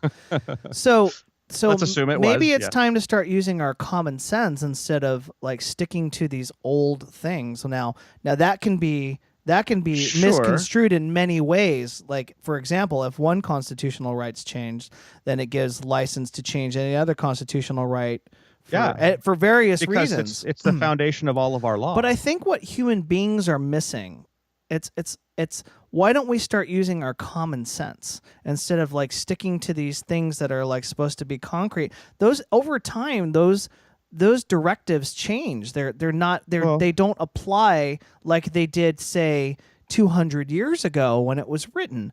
Just like the Bible, maybe. 2,000 years ago, don't eat fish and pork. Well, yeah, maybe don't eat shrimp or whatever. There's some of the things where you're not supposed to eat certain things. Maybe back then they didn't have the type of control over diseases that made those laws imperative to put in place to begin with. This is a whole different discussion. But no. But what I'm saying is, like, maybe it's time for us to start using our common sense. Well, instead of like Scott, sticking to these laws that are common sense? I mean, Hitler thought he was using common sense too. And I know it's Am I- always am bad I- to invoke Hitler, but as an extreme example, I'm just saying when people see situations around them, right, they think usually that they're being, exercising common sense and finding solutions to problems, right? Sure. Everybody has different views of what those solutions are. Democrats do, Republicans do, everybody does, right? Right. So the reason why we have a constitution and we have laws is so that people on the whims of whatever's going on in their life at that moment or in society can't just change people's rights. Sure, because and one I and group I thinks get that, it's and I sensible, think it's put right? and it's put a lot of protections in place for the rights that we enjoy today. But Sure. over time, that you can't have such a rigid structure and expect that in 1,000 years the Constitution will be applied to whatever is going on in the world in 1,000 years. That's a great point, because this is one thing that's always stuck with me, is that I think that it is not a rigid structure, right? And I think with this issue, the only option we have, if we want to address, if we decide as a society that the access to guns should be more restricted, there is a legal mechanism to do it. Sure. And that would be to amend the Constitution. I'm not against guns, by the way. I'm not saying that I know, am, I but know. I'm trying just to think. I'm following trying to think the deeper logic. into the subject. I'm just following the logic, though, right? We have the ability to change it, but we would have to amend the Constitution, and no one is prepared to do that. No, it would cause an Right. uprising to do that, especially over the Second Amendment. It would. Yeah. Right. So where does that leave us? It's kind of a weird place, right? Because we do have the mechanisms built in to solve it, but I think the bans and stuff that we try to put in place are pretty stupid most of the time, because with it being a constitutional right, the ways that they're trying to get around it are really weak, and it causes nothing but problems and legal issues and court battles, and it doesn't solve anything, because for the 2,200 people that are left over that would be subject to most of these rules, it's not generally people that are killing anybody. The numbers are really low. The Cody, actual murderers are really low. What was your information on UK and Australia? I'm just curious. I didn't want to divert too much. Oh no, that's okay. So in Australia, from 1979 to 1996, the average rate of total firearm deaths was 3.6 per 100,000 people, whereas from 1997 to 2013, the average rate was 1.2 per 100,000 people. In 1996 is when they implemented. So it was basically half almost. Except one thing that is not in that statistic. I think that in Australia, it mimicked the path of England, which is why some people are saying it's a wash and it didn't really have much of an effect, is that when the laws were enacted, there was a spike in gun crime, and then it dipped down very low. And then it went back up again, then it stayed pretty consistent. The thing is, though, murder rates themselves, I don't believe now are statistically lower than they were before they banned the guns. So while there might be less guns in circulation, I don't think that it had an overall impact on crime in the long run. Right, which is a different number that no one ever talks about. Right. So removing the guns themselves had an impact to 1.5% or something based off your numbers. But I think that overall it didn't really change murder. So it doesn't change the people. So Exactly. that goes back to how Back the to your people are point. the issue. Yeah. And that's the thing, right? Guns aren't People the problem. Guns are not the problem. Now, access to them in this, to be fair, sure. I mean, it's easy to kill people if you have, a weapon with a bumper stock on it, and you're standing in a hotel room blasting away at 15,000 people below you. Sure, it's probably easier. A bow and arrow would be harder, I guess. Right, yeah. But it's like it's such a hard one, because I emotionally, I see that and I'm like, I'm crushed. It's horrific, and the fear that those people are going through, it's not something that's meaningless or small. But at the same time, do you change the laws of a nation over instances that are statistically insignificant? The thing that's weird about it, all we ever hear about in this discussion is AR-15s. We got to ban assault rifles, right? Assault rifles make up almost nothing, a percentage or something in the entire gun deaths a year. They're just not common. But we hear about it because the news, when these situations happen, they're so horrific. It is, right? So the thing is, if we spend all our time as a society trying to tackle a gun type that isn't even particularly powerful. It's really not compared to most hunting rifles, and it just looks scary and looks like an easy target, but would have almost no impact on the actual death. You know, what are we doing, right? Like, if we want to tackle this shit, if we really had balls, and I'm not advocating for this, but I want to follow it logically, we should be going after pistols. Dude, we shouldn't be going after guns at all. We should be investing in mental health. But Yeah, and that's a good. That's what a good needs to argument. be happening. Why That's a is good it argument. But the United yeah. States why do we have such higher rates than other countries that are like high? It does seem like we see it on the news a lot. There's every day is a fucking mass shooting. I mean, Wait, Cody, higher rates of what? Okay, Be so clear. right now I'm looking at gun homicide rates are 25.2 times higher in the U.S. than in other high-income countries. So, say here it says. Well, yeah, because we have them. So if people are going to commit murders and whatnot, it would be an easy tool to do it with. Sure, absolutely. You know, if you look at Europe or whatnot, you don't see high gun rates because there just aren't guns. Those guns. They're not even really legal for most people throughout Europe. I think in Germany, you have to go through tons of like schooling and stuff to even get a hunting permit. You have to be a why is Jaeger, it? We should have that here. We should have that type of schooling, that type of process here. But it contradicts the Second Amendment's purpose. So it's not about hunting here. They didn't make it. But we allow people to get hunting. behind the wheel of a car. I mean, that's a weapon that can be used as a weapon too. I mean, but it's not. And I'm not saying this because I'm trying to argue with you. But this is the point that's being made from the other side. It is not a constitutionally protected right. You have no right to drive a car. Right, the state is granting you a right to do it, and then it's saying to get that right, you have to jump through these hoops, and those hoops make sense, right? But the state is not granting you the right to have a gun. The state is prohibited from taking that right away, and that right is considered inherent. Like, the Constitution does not grant you the right to have a gun. The Constitution protects you from the government taking your gun. Well, maybe they should just stop selling ammunition. You have the right to bear arms, but they don't have the right to sell you ammunition for it. That doesn't work either. That doesn't work either, though, right? Because the purpose and this is why this topic is so challenging, and it frustrates me in the media that they don't really talk about it in honest terms, and that's what I try to look at it with. You know, if you dig into that part again, you have the right to be able to use the gun. Like, it's there so that you can be part of a militia or a force that at the time would have been used to be a check on the official standing military of the country. Right. It is exactly there for the purposes you described in the opening, Scott. When I read through all of the like stuff that the forefathers were saying and this, that, and people can argue whether that makes any sense or not, and that's a totally fine discussion to have. But if you look at their writings, it was there to make sure that the people could rise up against a tyrannical government. Yeah, and it makes sense today. I mean, all of that makes sense today. And how does that work if you can't get access to ammo? No, I how understand. does that work if you can't get access to I'm on the fence reasonable weaponry? about all of it. Honestly, I'm on the fence. It's hard, right? I'm on the fence. It's tricky. Hard. It's a really tricky topic. It's hard because as like a person who I don't think I would ever fucking use a gun against someone else for ill intent. You would if it was in self-defense and your life was on the line. You didn't let me finish. Right. Like, I wouldn't intentionally go out to kill people. Like, I would use it. I would have it as protection, like a mental thing for self-defense, and I'd be fine with having that.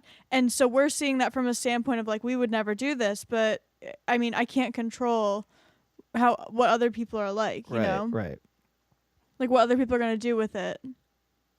Yeah. People do fucked up things. Look at all the Craigslist ads we read all the time. There are some people who operate on different playing fields. They're on different levels. I mean, not saying that people on Craigslist are all murderous, like, you know, people, but I mean, like, the point is that there are people out there that operate differently than we operate. They don't use logic. They may be into certain things. They have certain proclivities. They have certain things that have happened to them before. They view things a certain way.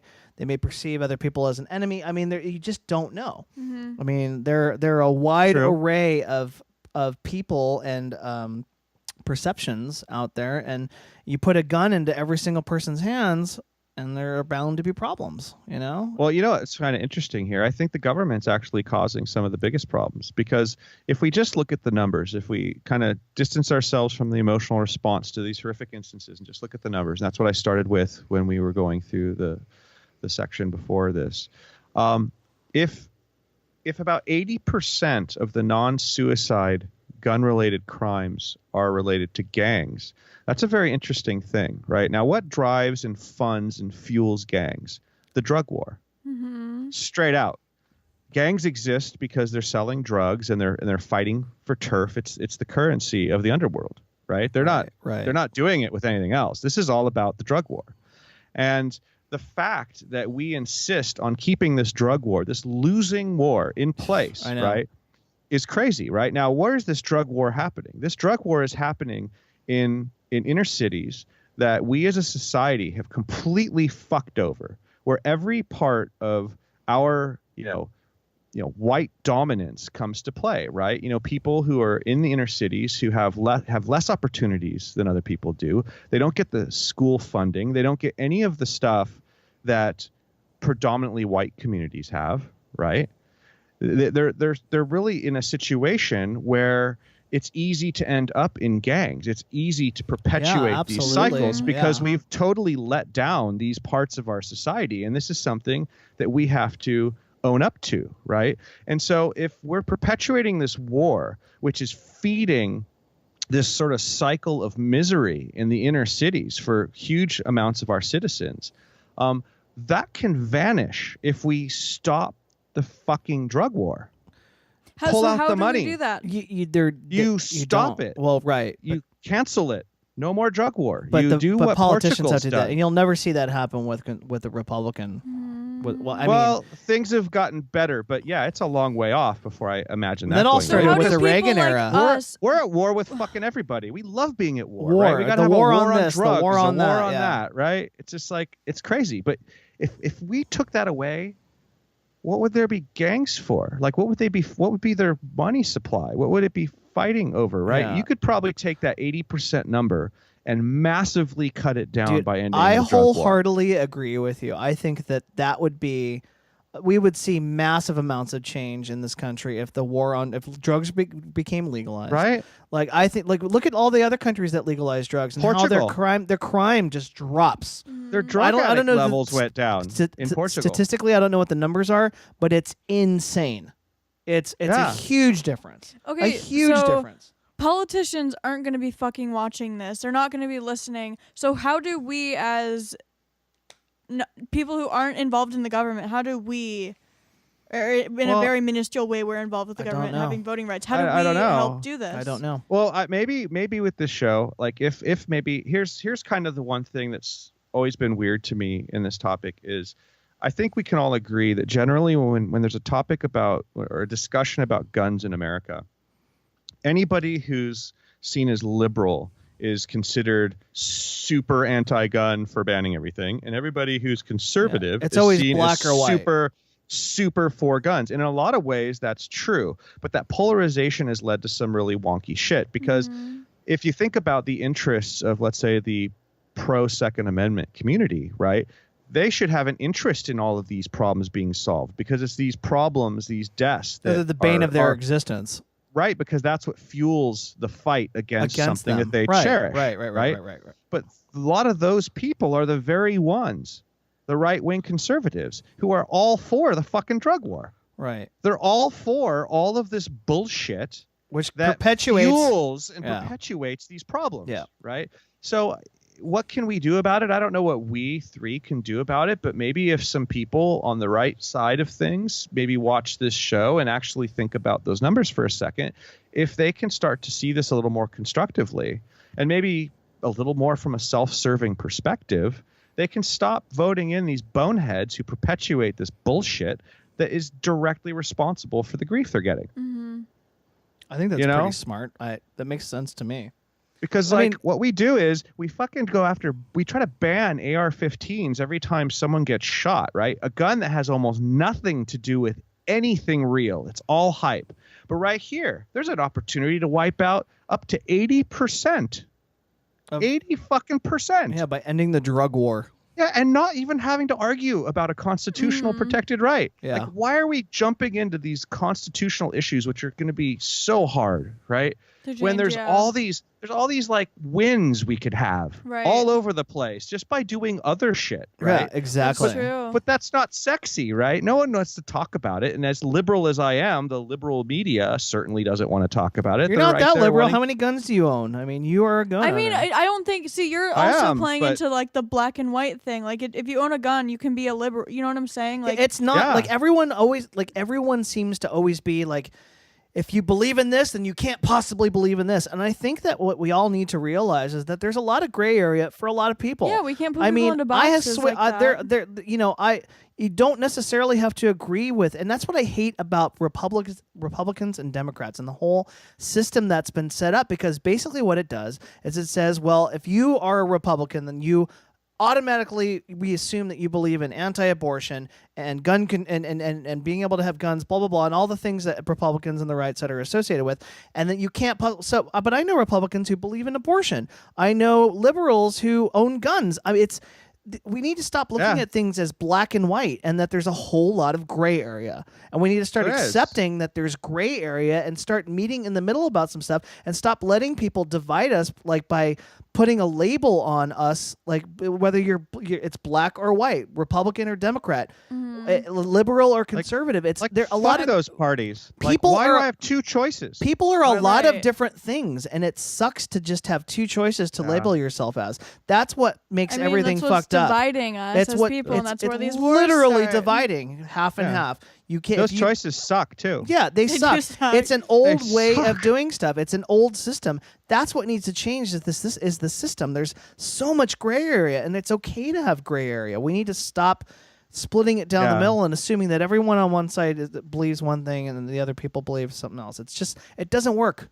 It just doesn't work. So are you just saying like our voting system doesn't work because we as people we are the gray area and we are voting and we are kind of forced to vote in one or black the other, or white, and it's like hard to choose if you're. Our entire system is very, very much pushing a two-party situation. That's the point. It's engineered that way to polarize people. And for a point of contrast, in European democracies, that's not the case. What happens is there are lots of parties, and they have to get a certain percentage of the vote. And then to take power of the government, they build coalitions between different parties. And so even small third parties will get a voice because a big party will need to form a coalition with them to have a majority government and things like that. So it's way more dynamic, and there's way more ideas that can be relevant in Europe. In those countries, because they're not like this hard right, hard left sort of thing. It's like, it's so frustrating to me because I usually end up voting for Democrats because on most social issues I'm fairly liberal, but there's a ton of shit I can't stand about the Democrats. I'm not a registered Democrat, and I never have been, but I usually will vote with them because I'm very much not into some of the agenda of the conservatives. But you're right. It isn't a perfect black and white scenario. We don't I do have any guns. system that caters to anyone in the middle ground. Right, exactly. Where's my party? I'm a gun owner. I'm a pro-drug person. I'm also, very liberal in some ways. I'm conservative about other things. Like, I'm kind of wherever, right? But you're not the only one. There are lots of people like that. There are lots of people that believe in they're on a lot of different sides of a lot of different issues, and yet we have a system that still demands that we be labeled as one or the other. Yeah, and that's what's fucked up, is the labeling as one or the other. It doesn't work. It doesn't work. That's what doesn't work. Life's not binary. It's not. Life's not at binary all. like that. So who the fuck are we preaching to? Like, how do we fix this? Are we preaching or venting right now? We are venting and we're getting really fucking heated about it. So like, how do we change this? Like we can bullshit. We can talk about this all day, but like what actions can we take to change this? Like I am so young and there are so many options. Get your young people and run for office. And then change the system from the inside. You have to.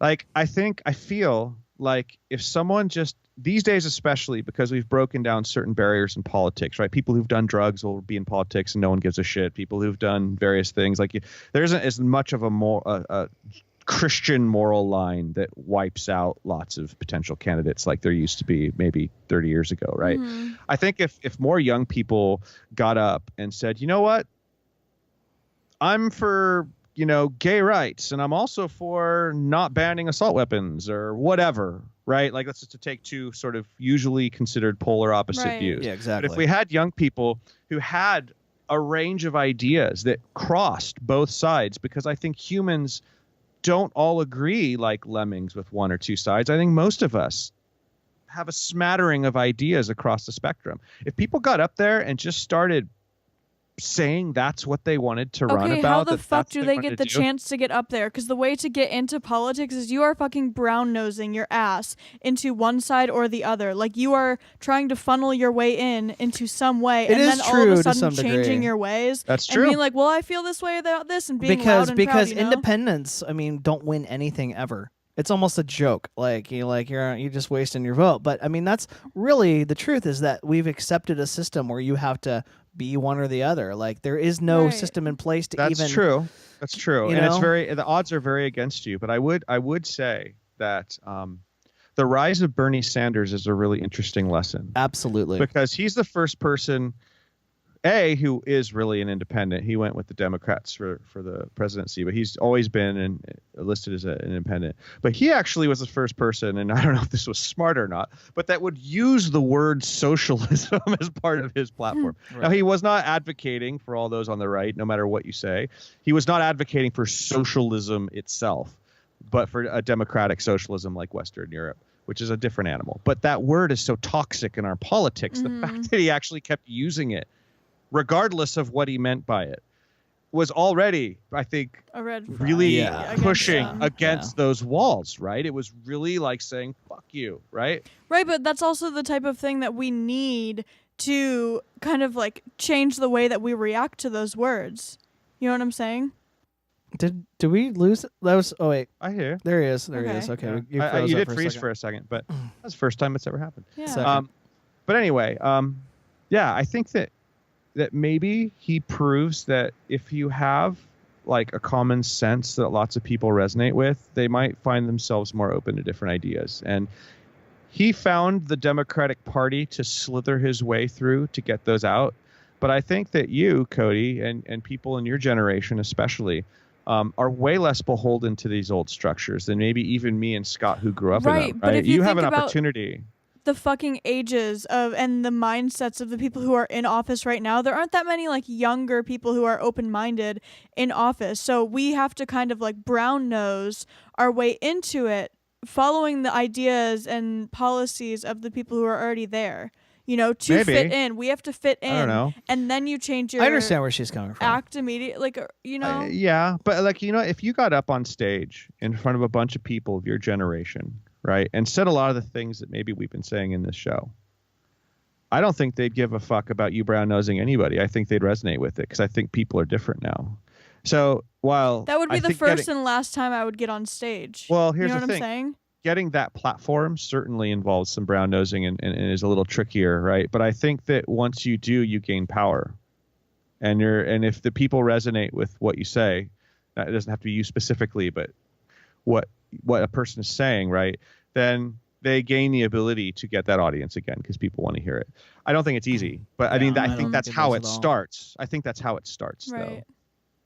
Right? Because this is frustrating, all this death and all this craziness.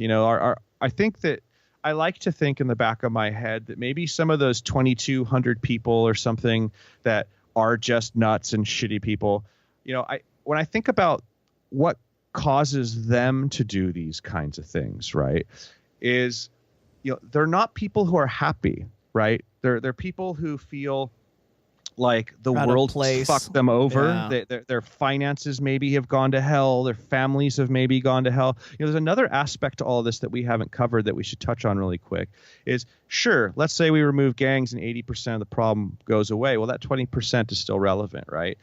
All those people who are maybe sick or feeling down in the dumps or whatever those things are that would motivate a person to kill people, because like guns don't make you want to kill people.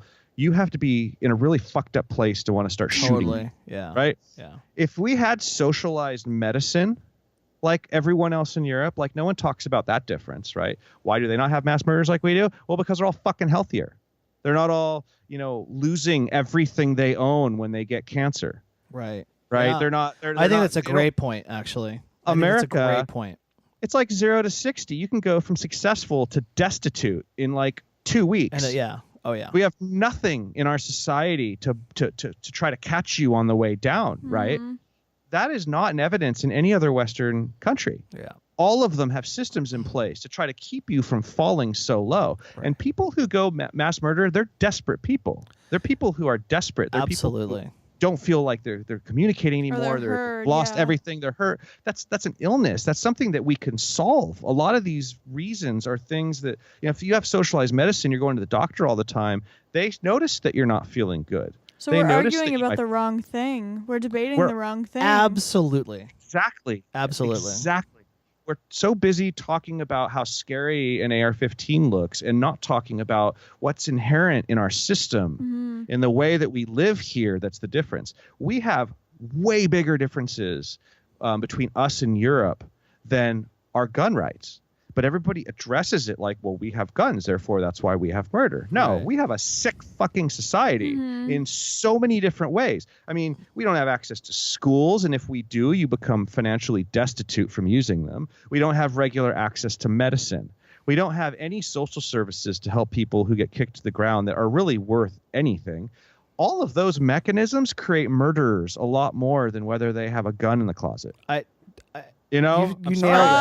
You that absolutely just, nailed wrapped it. all You up. absolutely nailed it. I agree. It's so frustrating. No one talks about that. Yeah.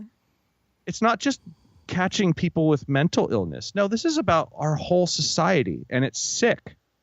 And the thing that's bizarre, again, it's like the right wing, which is so into these gun issues. They're the ones that push a lot of this illness. Don't want abortions, so women end up having to deal with bullshit there. Don't want to have socialized medicine. Don't want to have free access to schooling so people could be smart and go ahead in life and not be fucking destitute, living under the fucking overpass like they do down the street from my house. Yep. We're know what I mean? the wrong war. We are. We're fighting the wrong war. We need a war on war. A war on fucking stupid people. Right. Yeah. Well, this was people think about this stuff. was a great conversation. I think this was one of my favorite shows. I think this was great. I think this was a really, really good. I could not agree. I just think that this was. I think we really nailed it. Yeah. Like what the problem is. I believe that that's what the problem is. Yeah. I really do. I think that was. I think it was amazing, and hopefully, people who are listening to this are 20 favorite people or 20 viewers. Share this with other people if you agree. Spread this around. You know what? And send us comments. Yeah, right. Totally. If you're looking at our YouTube or something, like we'd love to address some of this stuff with you. Give us some feedback because I think this is a really big discussion and it's at the core of who we are. I mean, everything from guns to medicine to schooling, like these are the biggest issues that we talk about. And there's some of the biggest points of contention between the left and the right. We need a little more we need a little more preventative medicine than we need to sensationalize like the symptoms of what's really going on. Yeah, like we just need to focus on the right shit. Like it goes so much deeper. There's got to be a middle path here. Right. And it's all the middle path is all for just humans just being better. Being better toward and more supportive and being more of a community toward one another. I mean, we're so isolated, and that's like a huge reason of why these people go on these huge shootings and shit like that, and why people commit suicide. Like they feel isolated in ways. They don't feel like they're connecting, And we all want that. Human nature, it's inherent in all of us that we want to connect with people, Yeah. Anybody who's going to kill people like some of these clowns that do, they hate themselves far worse than the people they're shooting. Yeah, I agree. Or they just don't see. They don't connect with human life. Like they don't see of life as a thing. Well, maybe they've never had the opportunity to. Right. I mean, you have to look at it that way too. Like some of these people may have come from broken homes or situations where they've never been shown compassion or love or connection at all, and they don't even know that that's even maybe a possibility. You know, so I mean, it's another thing to think about. But It's if not you're going- like you can look at someone who's done these horrific things and say, "Oh, this person's evil," but that may not be the case. I mean, if you look at some of the history of like serial killers, I mean, a lot of these people have come from shitty situations and things have happened to them. There's a reason why people are a certain way.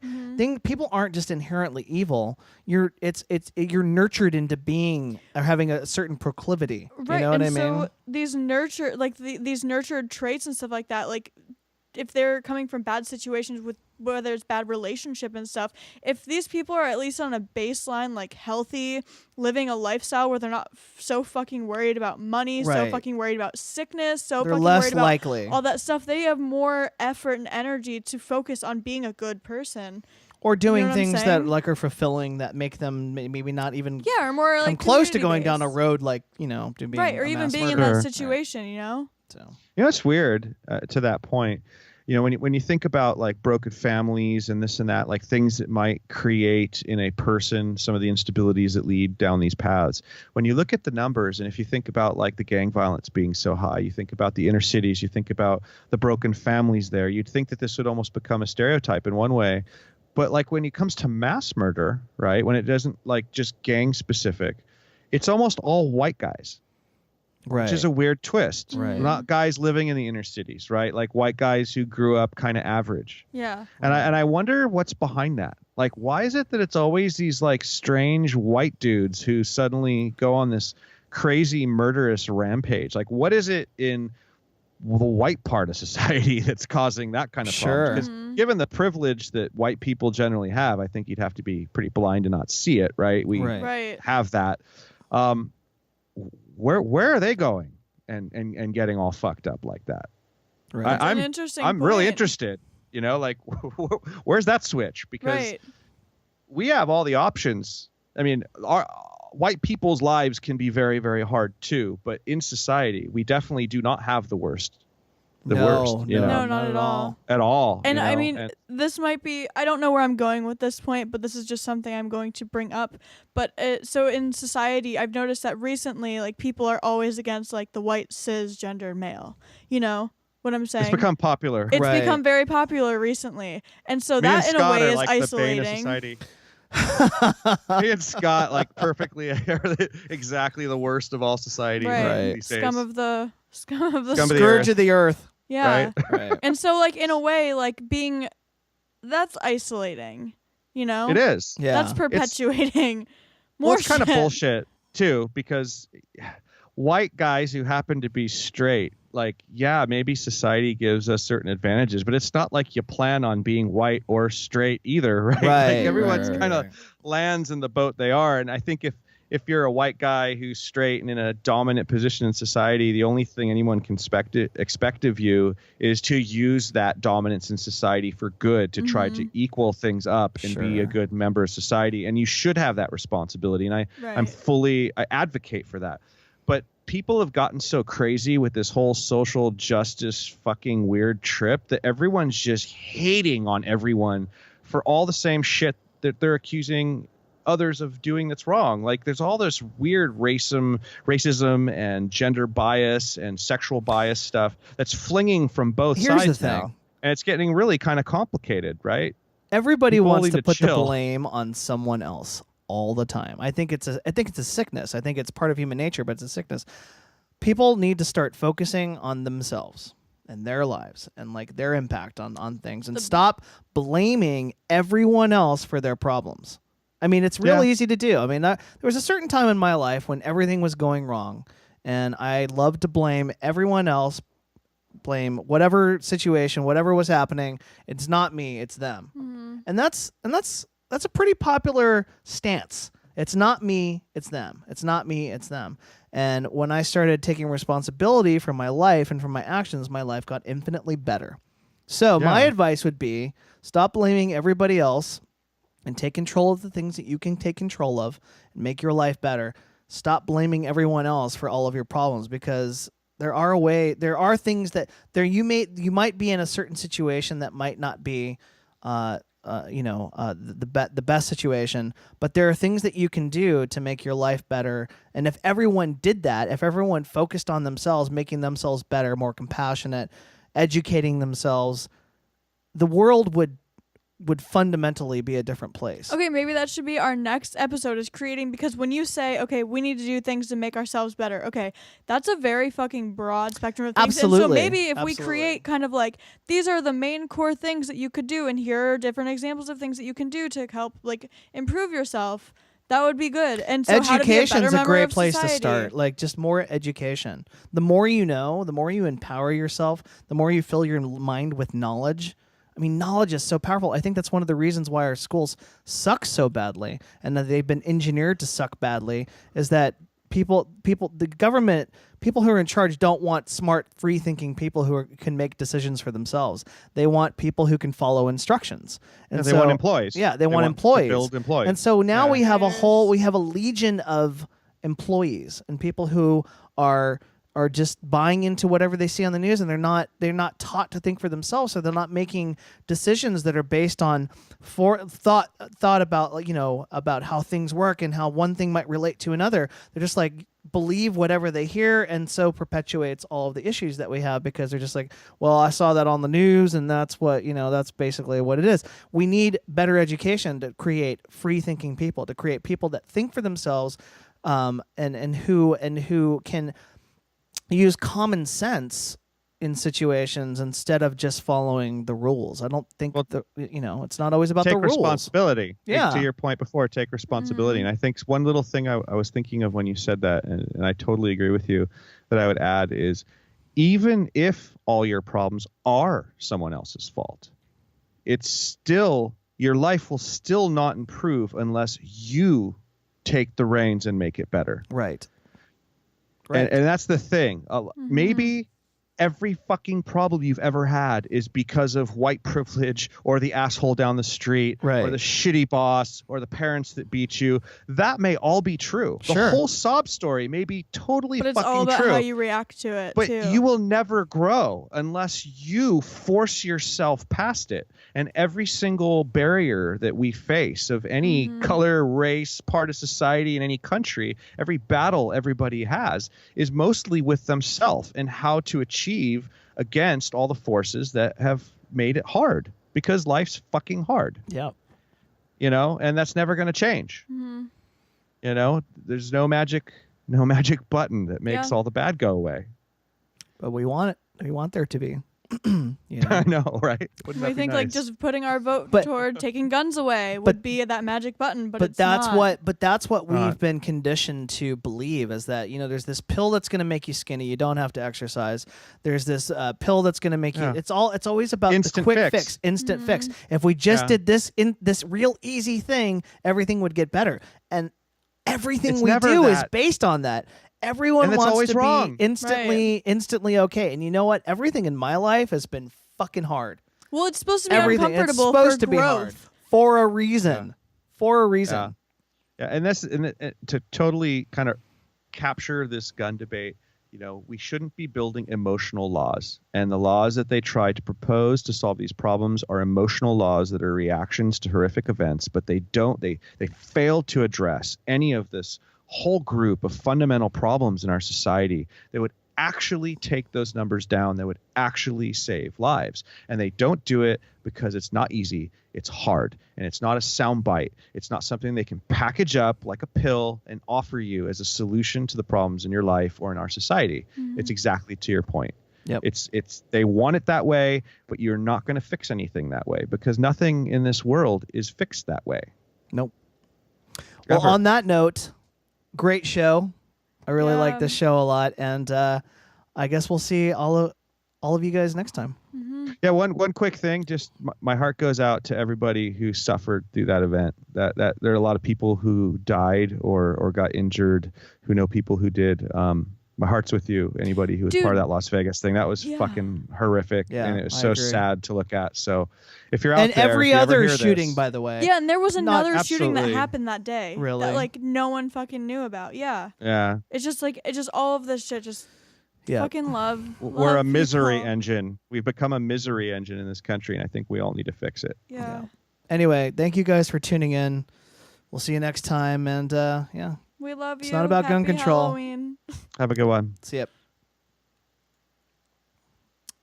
All right.